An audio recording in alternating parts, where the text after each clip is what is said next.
Bonjour et bienvenue dans ce nouvel épisode du podcast du Labo des Jeux. Aujourd'hui on se parle d'Underwater Cities. Analyse, avis, questions d'actualité, c'est le podcast du Labo des Jeux. Alors Underwater Cities, déjà c'est un grand classique dans ma ludothèque personnelle, c'est un jeu de mon top 3 sans aucun problème, c'est un jeu de Vladimir Sushi, qui a lancé la maison d'édition Delicious Games, c'est le premier jeu qui est sorti chez eux, c'est un jeu expert Eurogame pour 2 à 4 joueurs, avec de la gestion de ressources, de mains, du tableau de cartes, de l'économie, du réseau, bref, tout ce qu'on aime. Et la question de ce podcast, tout simplement, est-ce que c'est le seul et unique bon jeu, voire excellent jeu, de l'éditeur Delicious Games? Pour la partie en elle-même, elle se déroule en 3 aires principales qui sont chacune divisées en plusieurs manches pour un total de 10 manches. 4 manches la première ère, puis 3 manches, 3 manches. Et dans une manche, vous avez 3 actions, donc vous pourrez prendre 3 slots d'action sur le plateau central et à chaque fois y associer une carte de votre main. Si la carte que vous associez au slot sont de même couleur, félicitations, vous jouerez les actions des deux, dans l'ordre de votre choix. Si la carte ne correspond pas point de vue couleur, vous perdez la carte, mais vous faites quand même l'action du lieu où vous vous trouvez.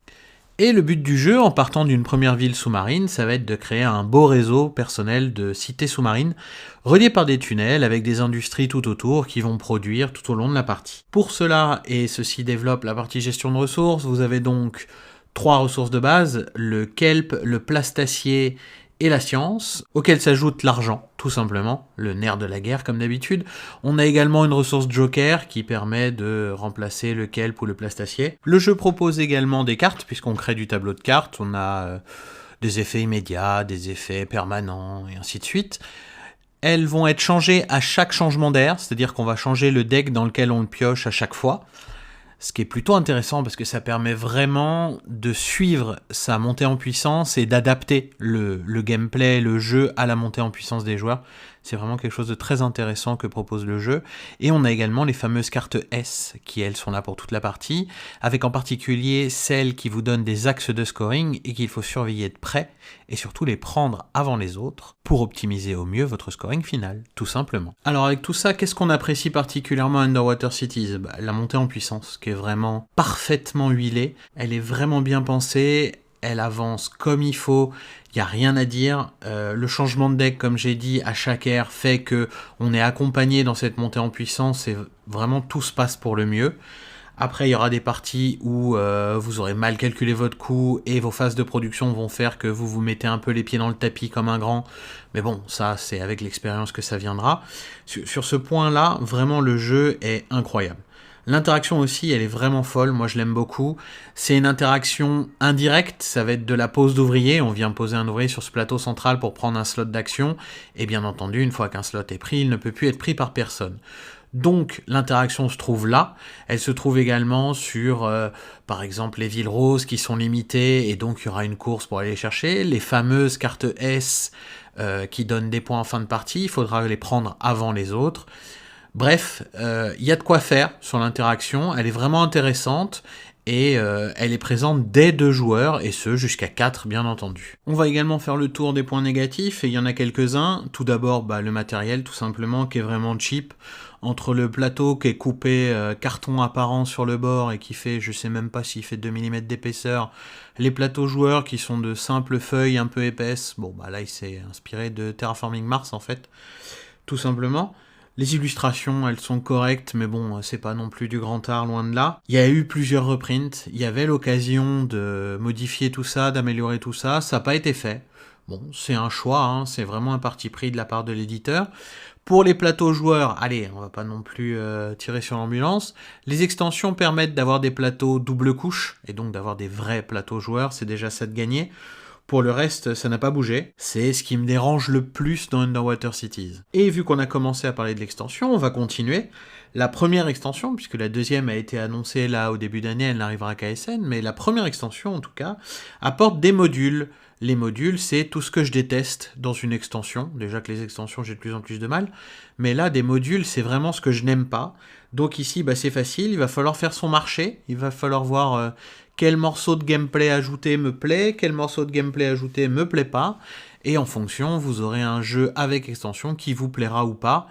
et qui correspondra plus ou moins à vos goûts. Alors dans ce que j'aime bien avec cette extension, déjà il va y avoir les cartes en plus qu'on ajoute au deck, avec principalement la mécanique ajoutée, c'est celle qui fait que quand vous jetez une carte pour faire l'action par défaut du jeu, vous avez quand même un effet bonus sur cette carte jetée par défaut. Ça c'est pas mal du tout, c'est vraiment bien pensé et ça marche bien. Le truc c'est que si vous avez beaucoup d'effets là-dessus, ça peut devenir assez violent je trouve. Mais bon, après c'est le hasard du deck, et dans Underwater Cities, de toute façon, si vous n'êtes pas content de votre main, la solution elle est très simple, il faut piocher. Tant que vous piochez, vous aurez des cartes qui vous intéressent au bout d'un moment, c'est obligatoire. Ce que j'aime également aussi, c'est les assistants de départ. Dans le jeu de base, on a un assistant totalement symétrique pour chaque joueur. Ici, on a des assistants asymétriques avec un choix entre deux cartes au début de la partie. C'est vraiment intéressant. Alors, c'est pas prélude de terraforming, mais ça met un petit coup de boost. D'un autre côté, dans ce qui m'a pas du tout convaincu, ça va être les plateaux avancés. Le mode musée, qui est une sorte de course. Ouais, c'est vite fait. J'ai pas du tout aimé les parties que j'ai fait avec. Ça m'a pas du tout convaincu. Les cités vertes avec leurs effets bizarres également, c'est pas un truc que j'ai retenu et c'est pas un truc vers lequel je suis revenu. J'ai fait 2-3 parties avec et puis ça a été laissé de côté, donc pas hyper intéressant non plus. Dans l'absolu, en fait, cette extension elle est chouette pour les cartes ajoutées, les plateaux double couche bien entendu et ses départs asymétriques. Après, est-ce qu'on est prêt à remettre quasiment le prix du jeu, voire même le prix du jeu de base pour avoir une extension dont on utilisera entre un tiers et la moitié des composants. Je sais pas, perso je l'avais acheté donc je la garde parce que j'aime bien ce que j'y trouve, mais c'est vraiment une question à se poser avant d'y aller. De toute façon, le conseil classique quand on parle d'extension, poncez le jeu de base, jouez-y encore et encore, et si vous continuez à y jouer, là l'extension devient intéressante, voire envisageable, mais sinon on s'en fout, le jeu de base en lui-même, il se suffit, et il fonctionne déjà hyper bien. Au final, dans Underwater, chaque partie a ses vérités, elle a surtout ses opportunités, ces moments où il faut aller prendre un slot d'action parce que sinon on sait qu'on le reverra pas passer, même si c'est pas absolument optimisé, c'est le moment pour le choper. Ou alors c'est de tenter des coups, de laisser passer des trucs et d'espérer que ça revienne ou ce genre de choses.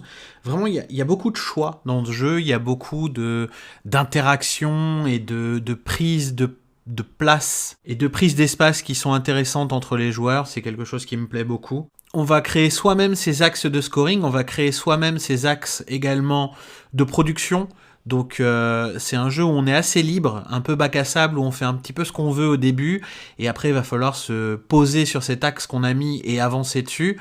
C'est pas non plus un jeu couloir, c'est-à-dire que j'ai prévu de faire beaucoup de kelp et à la fin j'en aurai énormément, et oui mais vous allez pas gagner en faisant que ça. Il faut vraiment s'adapter au jeu, aux autres, et c'est ça qui en fait toute la richesse au final. À 2 joueurs, les parties peuvent être quand même assez rapides, on est en dessous des 2 heures facilement à 2 joueurs, on est même plutôt autour des 1h30.